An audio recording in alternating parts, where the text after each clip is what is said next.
record dulu sebelum memulai hari ini. Alangkah baiknya kita berdoa menurut agama kita masing-masing. Berdoa kita mulai.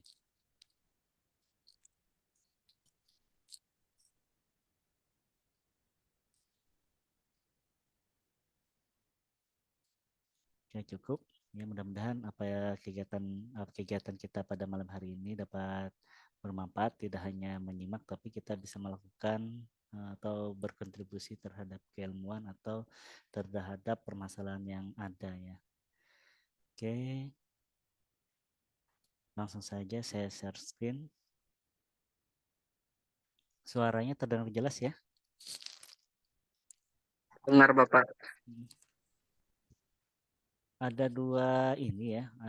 Memang materi fundamental ini saya pisah menjadi 9.1, 9.2, di mana 9.2 itu di pertemuan 9 masih ada cicilan sedikit. Tetapi itu bersangkut paut dengan materi 10 juga. Jadi materi 9 itu seharusnya kita mempelajari chipper alir, tetapi masih separuh. Nanti hari ini juga kita akan selesaikan chipper blocknya. Oke, baik. Untuk materi sudah saya kirim juga di WA group, bisa disimak ya. Hari ini kita akan membahas langsung saja di PowerPoint aja deh. Oke, ada Dendi, Julvanko, Septian, Bima, Satria, mungkin yang lain ada yang izin.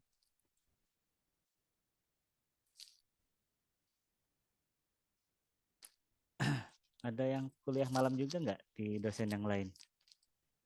Sepertinya belum ada ya. Atau Sore tadi sih Pak. Ada juga. ada juga ya. Ya. Mudah-mudahan tidak ada ini ya. Yang penting tersampaikan ya. Kalau ada yang bingung silahkan boleh didiskusikan.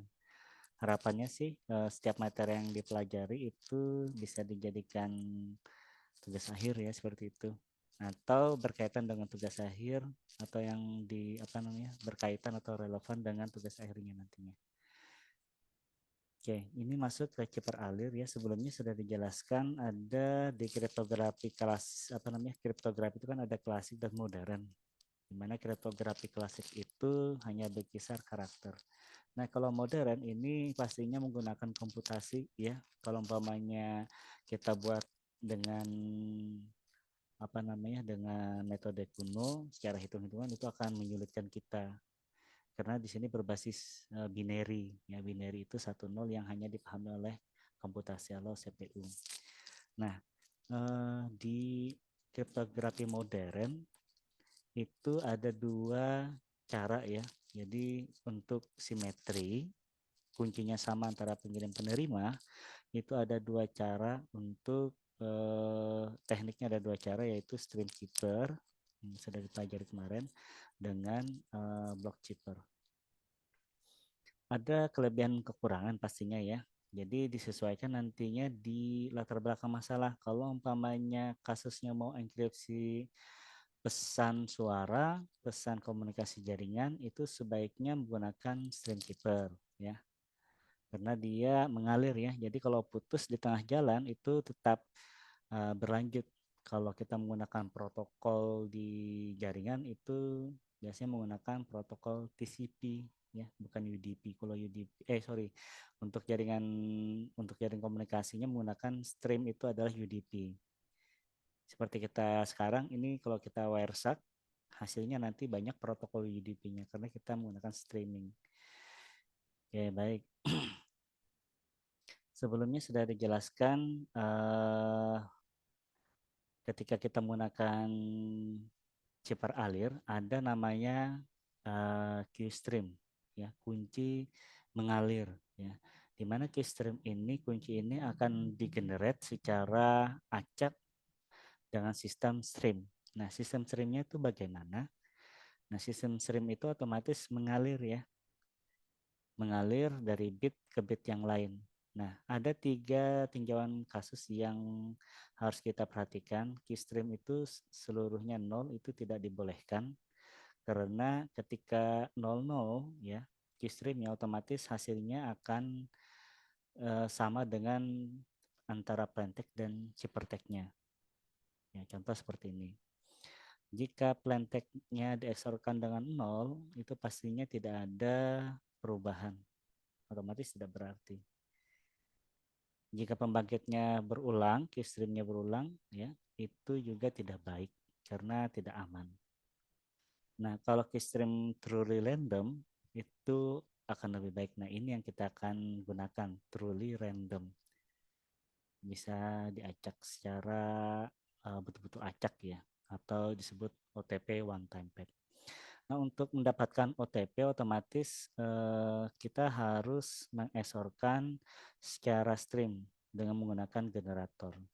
Nah, generator ini cara kerjanya si pengirim dan penerima mempunyai generator yang sama, di mana kunci yang dipakai, ya, yang dipakai oleh si pengirim itu rahasia. Kalau keystream generator ini sifatnya tidak rahasia. Nah, keystream generator ini diimplementasikan sebagai prosedur sama sisi ya antara pengirim penerima. Keystream itu berbentuk blok-blok bit ya, dapat digunakan untuk memperoleh chipper alir. Nah, ini juga nantinya digunakan chipper block ya. Di sini sudah saya jelaskan sebelumnya. Keystream generator ini menerima masukan sebagai kunci U. Jadi ini dari U ini bisa dari si user atau si sistem. Nah, sistem ini nanti akan digenerate. Nah, digenerate ini difungsikan biar apa? Biar nanti kuncinya itu tidak berulang-ulang. Kalau tadi kan ada ya di sini statementnya kunci sebaiknya dikunci di apa namanya di chipper alir itu tidak mana ini kasus 2 tidak berulang-ulang. Nah, caranya kita harus membuat keystream ini secara secara periodiknya itu tidak sama. Nah, caranya seperti ini nih. Kita akan membuat contoh ya. Contohnya adalah contoh U ini adalah kunci utama, sifatnya rahasia. Nah, U ini tidak boleh 000 sesuai ketentuan pertama tadi. Jadi kita XOR-kan antara B1 bit 1 ke bit 4 ya. 1 XOR 1 jika sama itu nilainya 0 ya.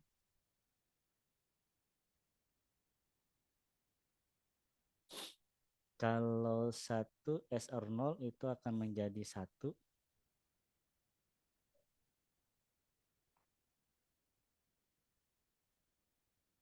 Ya, saya coret lagi warna biru. Kalau satu lagi disorkan 1 nilainya 0 dan selanjutnya sehingga kita akan mendapatkan 15 bit ya. Setelah itu 15 bit ini akan terulang lagi secara random. Tetapi ini sudah mulai teracak ya. Kalau yang sebelumnya kan kalau yang periodik kan seperti ini nih. Satu contoh nih.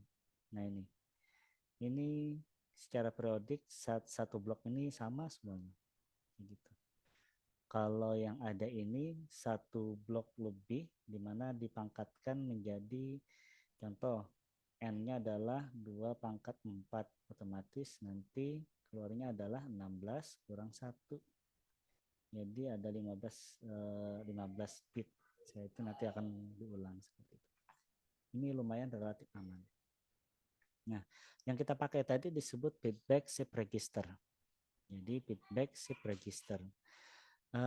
Kalau kita ditanya ya feedback shift register itu apa sih? Nah, FSR.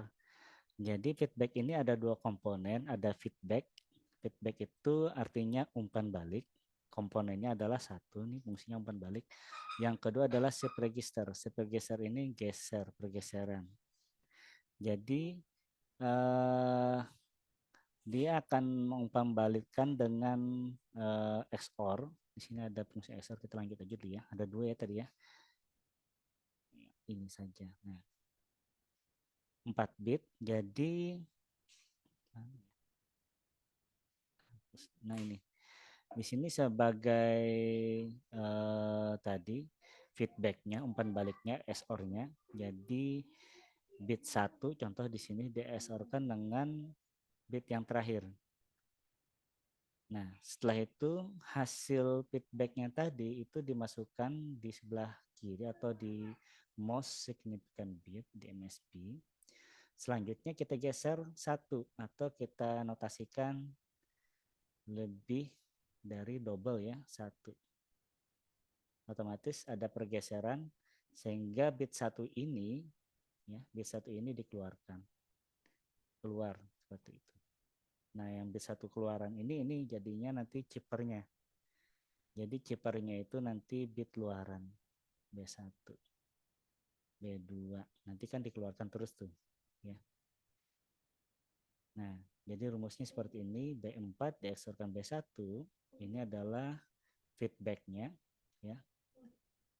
Nanti akan ada masukan lagi di sini, contoh B5, otomatis B1 ini menjadi luaran.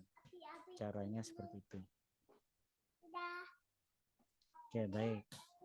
Kita coba contohkan ya. Di sini karena tadi 4 bit, otomatis ada 15 tahapan. Nah, di sini kan cuma 14 otomatis karena 0 ini dianggap 0 ya. Jadi kalau kita hitung dari ini 1 sampai seharusnya 15. Oke, karena ini iterasi pertama, ini adalah iterasi ya, tahapan. Tahapan pertama kan tidak ada tuh ya. Isi registernya 1 ya. Belum ada inisialisasi. Selanjutnya nanti kita XOR-kan 1 XOR 1, otomatis nilainya 0. Ini adalah feedbacknya. Nah, setelah itu hasil luarannya ini nanti, hasil feedbacknya ini nanti dibuang ya, dikirim ke 1.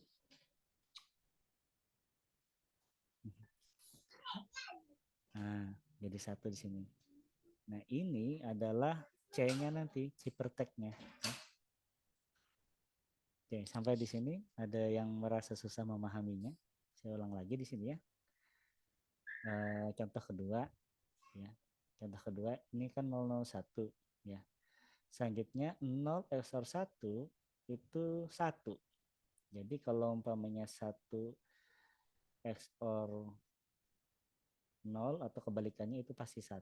Kalau yang sama 0 XOR 0 atau 1 XOR 1 itu pastinya 0. Itu aja ketentuannya. 0 XOR 1 otomatis 1. Nah, ini masuk di sini. Setelah itu ada pergeseran ya, shift registernya di sini.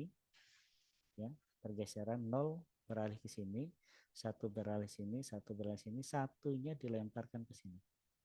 Jadi bit luaran. Sampai tahapan ini menjadi 15. Seperti itu. Oke, sampai di sini dapat dipahami ya? Masih mudah ya? Kita lanjut dulu. Periodiknya 15. Ya, 15. Karena 2 pangkat 4, 16 kurang 1, 15. Oke, kita lanjut dulu. Nah, untuk aplikasi chipper alir ini sebaiknya digunakan untuk komputasi jaringan komputer ya, atau enkripsi suara atau enkripsi video stream seperti ini. Jadi jika ada bit yang diterima mengandung kesalahan atau ada kerusakan, otomatis hanya bit itu saja yang salah. Contoh di sini jika di iterasi 5 ini ada kesalahan, otomatis di sini aja yang salah, yang lain tidak akan berakibat kesalahan. Jadi lanjut aja, namanya juga streaming ya, stream. Contohnya nanti di video ini, contoh di YouTube apa namanya Zoom ini, kalau umpamanya putus jaringannya sebentar, otomatis mungkin ada freeze ya, stop, tetapi dia akan melanjutkan ke selanjutnya atau kita sebut user datagram protocol atau UDP. Oke, serangannya yang pertama ini juga masih tidak aman ya kalau menggunakan metode chipper alir. Yang pertama adalah known plan attack, ini sudah dipelajari di sebelum UTS. Yang kedua adalah flip bit attack, serangan membalikkan bit ya, karena hanya binary. Binary itu antara 0 atau 1, makanya kalau si attacker itu mengetahui tata letak template di chippernya, dia akan bisa mengubah. Contoh di sini, biasanya kan kalau template transferan itu kan sama ya di bank, salah satu bank itu. Nah, ini kan statis, yang dinamis ini kan nominal ini. Nah, jika dia tahu letaknya, contoh di sini, ini sudah enkripsinya, ciphertextnya, dia mengetahui ini adalah nominal, di sini bagian nominal, ya, dia sudah mencoba-coba, ternyata ada perubahan. Nah, di situ dia akan ubah U menjadi T, otomatis dari 1 menjadi 0, akan berkurang binerinya. Otomatis kurang 1 ya, UT, berarti menjadi T. Nah, itu akan menjadi dampak di nominalnya ini nantinya. Jadi dari $10 menjadi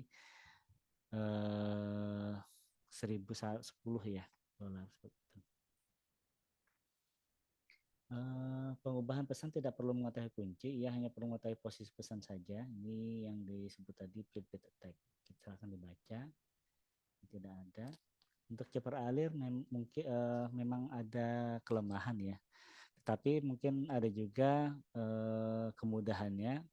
Biasanya digunakan pada streaming yang seperti kita pakai ini untuk mengamankannya. Nah, selanjutnya di Chipper Block ini mungkin saya mudah-mudahan lebih singkat ya.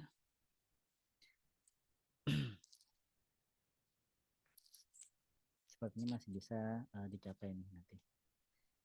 Chipper Block ini ada yang mau ditanyakan atau interupsi? Kalau misalnya ada yang ditanyakan langsung boleh di ini ya, boleh langsung ditanyakan, langsung buka buka mic ya, boleh. Oke, saya lanjutkan block chipper. Jadi tadi sudah ada 2 cara untuk enkripsi di modern secara simetri, itu ada chipper alir sama chipper block. Ini sudah dibahas di RPS. Nah, chipper block ini otomatis berbeda dengan chipper alir. Chipper alir kan bit per bit. Di sini bit-bit yang tadi itu menjadi blok-blok bit dengan panjang yang sama. Contohnya di sini 64 bit, otomatis 64 bit ini kalau kita buat karakter hexa atau yang lainnya itu menjadi 8 karakter. Contoh A, B, C, D, E, F, 1, 2. Ini kalau representasikan di heksadesimal. Contoh A ya. A itu kan kalau heksadesimal kan 0 sampai 9. Nah, kalau 10 ini adalah A. Nah, kalau notasi binarinya sangat gampang. Jadi 8 tambah 2, 10. Jadi kita nolkan dulu. 0, ini 2, 1, 1, 2, 4, 0, 8. 1, 2, 3, 4, 5, 6, 7, 8. 1, 2, 3, 4, 5, 6, 7, 8. Oke, ini kan 1 ya. Ini 2, 4, 8. 8 tambah 2 itu 10. Sisanya tidak terpakai, kita kasih 0, otomatis ini adalah 8 bit tadi. Nilainya 10 atau representasinya adalah huruf A. 10 representasinya adalah A. Huruf A ya. Nah, seperti itu. Jadi panjang-panjang blok ini, panjang blok itu sama dengan panjang blok plaintext-nya nantinya. Ciphertext sama dengan plaintext. Nah, bedanya apa? Enkripsi dilakukan terhadap blok plaintext dan bit-bit kunci. Nanti ada bit-bit kunci yang khusus. Panjang kunci eksternal berikan pengguna tidak harus sama dengan kunci yang ada. Nah, ini kelebihan dari block chipper. Nah, kalau kita lihat persamaannya nanti P1, P2 itu otomatis nanti ekuivalensinya 0,0 dan antara 0 atau 1 ya, seperti itu. Oke, untuk diagramnya skema enkripsinya hampir sama. Di sini ada kunci enkripsi, setelah itu hasilnya adalah ciphertext. Tetapi nanti kita mempunyai mode operasi chipper block, ada 5 mode operasi yang kita harus pelajari sebelum masuk ke proses enkripsi. Diolah di sini ada pengacakan keystream-nya ya. Tadi kan kita pelajari keystream tadi ya, generator. Nah, ada pengacakannya. Di sini ada 5 mode yang saling apa namanya yang mempunyai kelebihan dan kekurangan sesuai nantinya sesuai diimplementasikan dengan permasalahan yang ada. Seperti itu. Jadi sebelum masuk enkripsi ini sudah diacak ya kuncinya. Nah, ada namanya nanti kunci eh, inisialisasi vektor nanti dibahas. Nah, mode operasi ini berkaitan dengan cara blok dioperasikan sebelum dienkripsi-dekripsi yang saya bilang tadi. Ketika masuk fungsi enkripsi-dekripsi itu akan diacak dulu. Ya, diacak dulu. Ada 5 cara untuk pengacakannya operasi chippernya yaitu electronic codebook. Otomatis di sini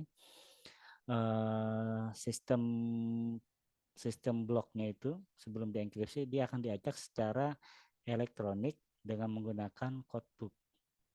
Ada codebooknya secara elektronik ya. Selanjutnya nanti chipper block chaining. Chipper block chaining ini hasil chippernya akan dikaitkan atau dibuat rantai. Chaining kan rantai ya. Sehingga kalau umpamanya ada rantai yang putus, komunikasinya juga akan tidak bermakna. Ada juga chipper feedback ya, ada juga output feedback atau dan selanjutnya counter mode. Ya, kita bahas dulu ACB. Nah, setiap blok plaintext dienkripsi secara independen. Jadi ini berdiri sendiri ya untuk electronic codebook. Kalau kita notasinya, ketika kita mau chipper atau kita acak, prosesnya adalah proses enkripsi terhadap plaintext dengan kunci K seperti itu. Ini bisa dibolak-balik ya. Oke, di sini nantinya hampir sama ya dengan metode sebelumnya. P1, P2 masuk enkripsi, setelah itu chipper. Tapi di sini ada kesalahan gambar, nantinya di sini P2 dan selanjutnya. Di sini juga ya. Jadi sifatnya reversible, tinggal membalikkan ya. Kalau membalikkan otomatis di sini bukan P lagi ketika dekripsinya, otomatis di sini adalah C dan di sini adalah P. Ya, seperti itu. Ini ada kesalahan juga nih. Ini adalah C1, C2 seharusnya. Oke, contoh saja, contoh kasus kita simak sama-sama. Mohon disimak ya. Di sini ada representasi heksadesimal itu 0 sampai 9, 10 itu A, ini kan 9, 10 A sampai F. Jadi heksadesimal itu angka 0 sampai 9, huruf A sampai F. Total ada 15. Nah, kalau kita bagi 20 bit ini bagi 4 ya, maka blok-blok plain pentek head bit itu menjadi 5 nantinya, 1 2 3 4 5 5 blok. Nah, kalau kita notasikan A2 3 A5 9 ada 5 blok nih. Nah, di sini ada juga kunci 4 bit, contohnya 1011. Pertanyaannya ketentuannya, misalkan fungsi E yang sederhana algoritma sebagai, nah kita bisa membuat algoritma atau kita ubah algoritmanya di fungsi E. XOR kan blok plaintext PI dengan K, nanti ada XOR K. Setelah itu ada juga pergeseran. Nah, pergeseran atau disebut wrapping ini dinotasikan kurang dari double ya. Nah, ini atau disebut wrapping. Jadi diposisikan ke posisi 1 ke kiri. Secara sirkular. Sirkular itu secara setelah digeser nanti tetap berulang sampai end bitnya selesai. Oke, kita contohkan proses enkripsi ya. Tadi kita mempunyai kunci dan plaintext. Ini plaintext blok 1, blok 2, blok 3, blok 4, blok 5. Kita XOR-kan dengan kunci yang sama ya. Nantinya akan menghasilkan nilai yang berbeda-beda. Tetapi di sini akan kita temukan yang sama ya. Contoh 10 10. Di sini juga 10 10 nilainya akan sama nih. Nah, ini akan menjadi kekurangannya dari electronic codebook. Ya. Tetapi kita bisa memecahkannya dengan codebooknya itu akan diacak kembali seperti itu.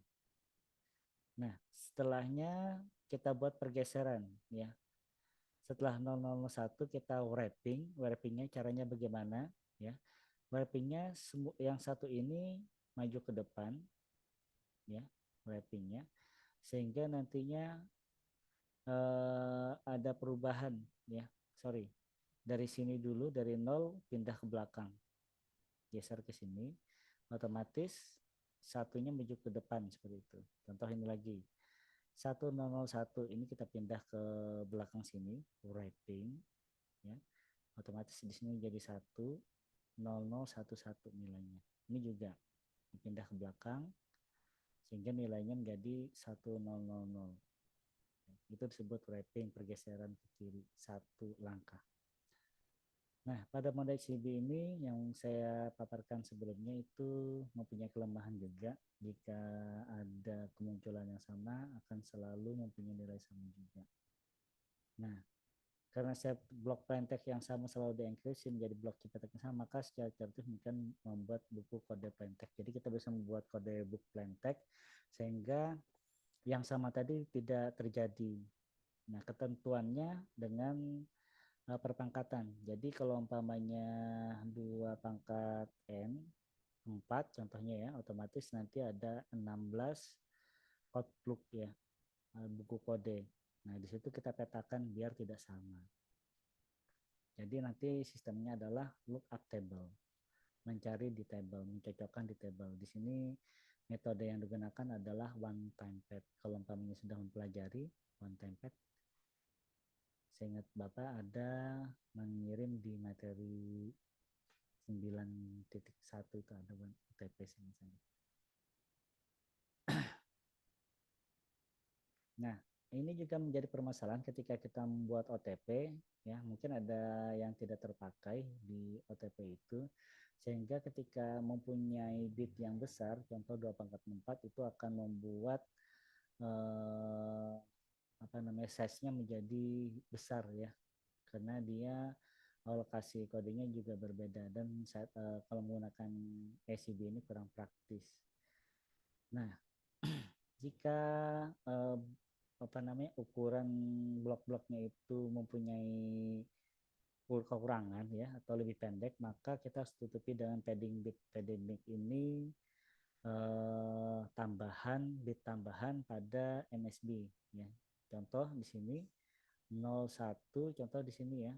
Seharusnya kan ada 4 bit. Nah, kita harus menambahkan angka 0 lagi. Ini adalah padding bit tambahan. Ini contoh bit-bit yang sudah ada ya. Ternyata sisanya 01, kan kurang tuh ya. Nah, kita tambahkan padding bit 00 atau 11 atau 01, tapi harus konsisten. Sebaiknya konsisten. Kalau Bapak sih rekomendasi 00 aja. Ya, 00 sehingga nantinya di semuanya juga menggunakan 00. Atau bisa juga selang-seling ya kalau di teoritis. Itu bisa aja. Oke, untuk kelebihan ACB ini biasanya digunakan di database basis data karena kita bisa mengenkripsi blok tertentu, tidak stream seperti keeper alir. Jadi dia harus keeper alir kan dari 1 sampai terakhir seperti itu. Nah, kalau di ACB ini kita bisa menentukan blok mana saja. Contoh, blok 1 itu khusus database field name ya. Setelah itu database 2 ini tabel database nama, setelah itu di sini blok 3 nomor telepon. Nah, kita bisa saja hanya mengenkripsi blok 1 sama blok 2. Itu sangat bisa di SCB, Electronic Codebook. Nah, kesalahan satu atau lebih bit pada ciptaan hanya mempengaruhi ciptatext bersangkutan. Jadi tidak ada berpengaruh dengan yang lain. Nah, kelemahannya apa? Kelemahannya otomatis jika ada perulang seperti spasi, itu akan mudah diserang oleh kriptoanalis. Ya. Nah, pihak lawan juga atau si attacker bisa membodohi atau mengambil penerima pesan dengan mengetahui tata letak di mana kunci dinamisnya atau chipper dinamisnya. Contoh di sini uang ditransfer 51 juta ya, 51 juta. Nah, kalau umpamanya si attacker sudah mengetahui letak 51 ini di chipper 8 sama chipper 9, blok chipper 89, otomatis dia bisa saja menghapus ya. Di sini nanti ada kode representasi hexa, contoh aja nih C1. Selanjutnya dihapus, jadi 6, 7, 8, 9-nya dihapus menjadi 10. Otomatis nanti kalimatnya menjadi 1 juta rupiah. Ini sangat berbahaya ya. Nah, untuk menjaga biar saling berkaitan, maka ditambal atau di patch dengan menggunakan metode chipper blockchaining.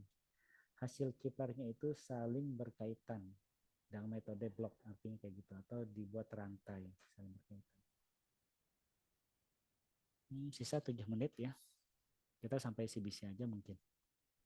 Nah, chipper blockchaining ini tujuannya membuat ketergantungan antar blok. Jadi kalau umpamanya ada yang rusak, blok di current-nya atau di blok yang kita tentukan itu rusak, otomatis akan berkaitan dengan blok selanjutnya.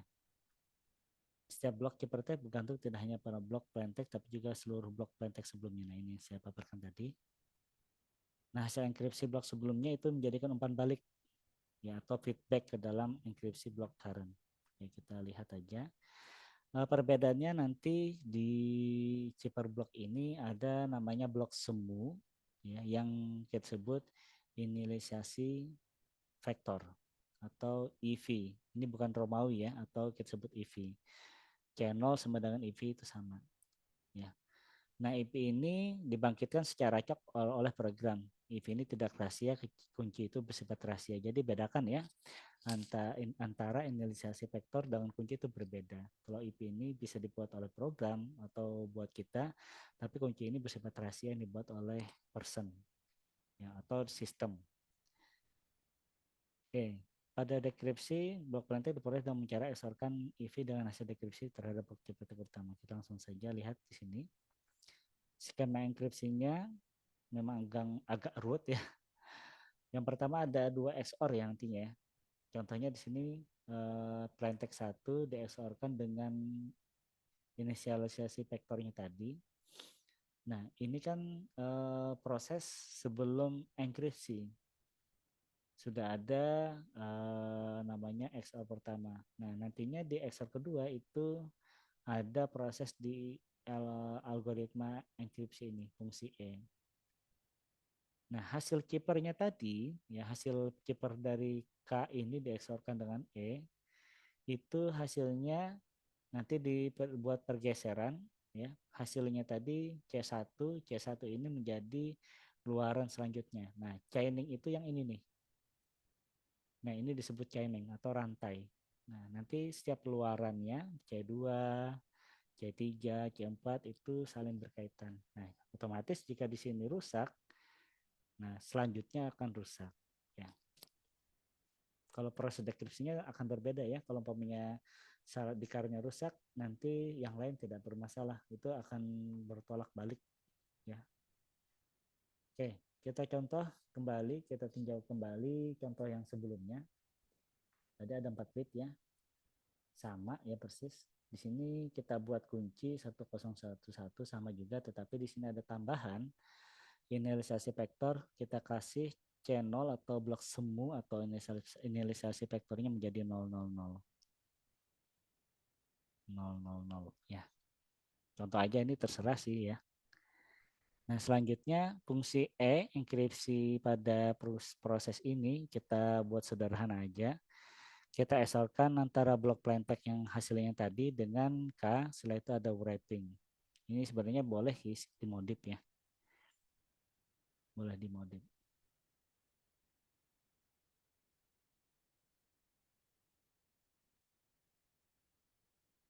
Oke. Sebagai contoh di sini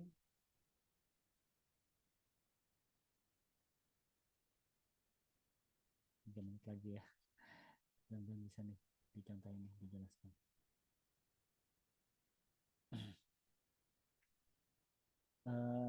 Di contoh ini silahkan nanti kalian buat simulasi saja nanti dengan NIM kalian, nanti saya kirim aja latihan ya, bukan tugas tapi latihan. Contoh tadi di sini tadi pertanyaannya ya. Jadi P1 kita SR-kan dengan inisialisasi vektor. Inisialisasi vektor kan 000, otomatis ketika menggunakan 000 hasilnya juga sama ya. 1010 otomatis sama 1010. Nah, hasil 1010 ini itu di-SR-kan dengan kunci ya. Setelah hasil kunci itu dapat, kita geser, kita wrapping. Nah, hasil wrapping ini adalah C1 ya. Ini adalah kita sebut C1. Nah, C1 ini adalah chainingnya. Jadi ini akan dilanjutkan ke proses selanjutnya. P2 tadi diesorkan dengan hasil chainingnya tadi, hasil dari C1, hasilnya 0000, setelah itu diesorkan dengan kunci yang sudah ada. Setelah itu kita wrapping, hasil wrappingnya ini nanti dimasukkan ke dijadikan umpan balik selanjutnya. Ya. Dan sampai terakhir seperti itu. Jadi sangat mudah ya untuk mengesorkan dari teknik CBC. Tetapi di sini ada kelemahan dan kekurangan. Nantinya di sini kalian membuat ini ya. Latihan saja, nanti saya screenshot ini. Silahkan nanti kalian buat metode CBC dengan NIM masing-masing. Kalian buat C1 sampai C4 nantinya. Nanti saja, nanti silahkan kita bahas di materi selanjutnya. Dan untuk kelebihan silahkan dibaca aja ya, otomatis ada kelebihan kekurangannya. Nantinya kita bahas ini gak usah dibahas ya buat ringkasan, tidak ada penegasan, hanya latihan saja. Nanti kita diskusikan di minggu depan. Oke, mungkin itu yang bisa disampaikan. Ada yang mau ditanyakan? Masih ada 1 menit nih. Nanti saya kirim di WA ya. Untuk cara perhitungan juga nanti saya kirim di YouTube dulu, baru dikirim di WA. Oke, baik. Ada 25 sistem operasi tadi, tapi hanya kita paskan di 2 saja dulu.